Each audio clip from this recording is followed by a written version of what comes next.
দেখো বন্ধুরা, সন্ধে দিতে এসে আমি তো পুরো অবাক।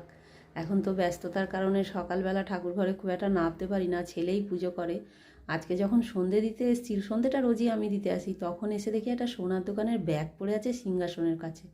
কি হলো, ব্যাগে কি আছে, কি আবার এলো সোনার দোকান থেকে, দেখি তোমাদেরকেও দেখাই। আমি তো দেখতে পেয়েছি, তোমাদেরকেও দেখাই, চলো। এই দেখো বন্ধুরা, ব্যাগটা এখানে পড়ে আছে, আর এই যে সোয়েটার বের করেছি গোপালদেরকে পরাবো, তারপরেই আমি খেয়াল করলাম, এই দেখো, ছেলে এনেছে আমার গোপু সোনার জন্যে কানের। দেখতে পাচ্ছ, পাথরের দুটো কানের এনেছে।